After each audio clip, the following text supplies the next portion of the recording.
Hi friends, ఏం చేస్తున్నారు? ఎలా ఉన్నారు? మా అబ్బాయి ఏదోకి రవ్వ కేసరి కావాలంటండి. పొద్దున్నుండి చంపుతున్నాడండి నన్ను. చేయకపోతేనేమో అలుగుతాడండి.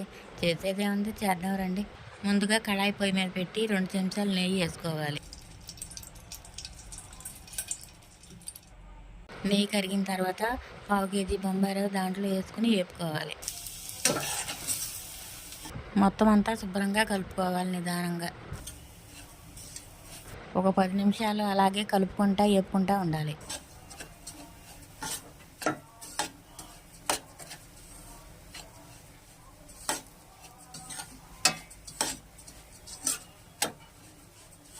ఇలా ఎరుపు రంగు రాగానే తీసి పక్క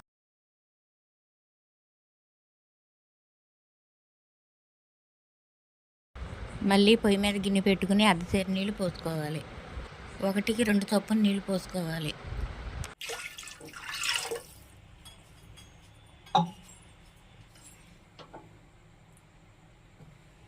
నీళ్ళు మరుగుతూ ఉండగా ఫుడ్ కలర్ కొంచెం వేసుకోవాలి.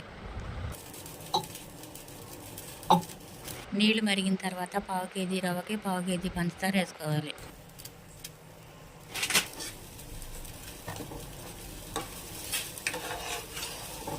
పాకం చిక్కబడిన తర్వాత ఇందాక పక్కన పెట్టిన రవ్వ అందులో వేసుకుని తిప్పుకోవాలి. శుభ్రంగా కలుపుకుంటూ ఉండాలి.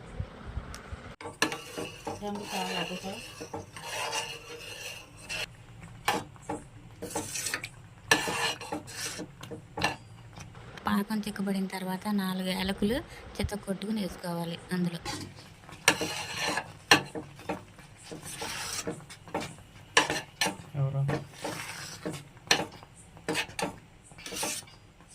స్టవ్ ఆఫ్ చేసే ముందు 1 చెంచా నెయ్యి వేసుకుని శుభ్రంగా కలుపుకోవాలి. కలుపుకుంటాం అయిపోయిన తర్వాత స్టవ్ ఆఫ్ చేసేయాలి. ఎంతో రుచికరమైన రవ్వ కేసరి రెడీ అయింది. తిందాం రండి. మీరు కూడా మీ ఇంటికాడ ట్రై చేసి ఎలా ఉందో నాకు చెప్పండి. నా వీడియోలు కనుక మీకు నచ్చినట్లయితే సబ్స్క్రైబ్ చేసుకోండి.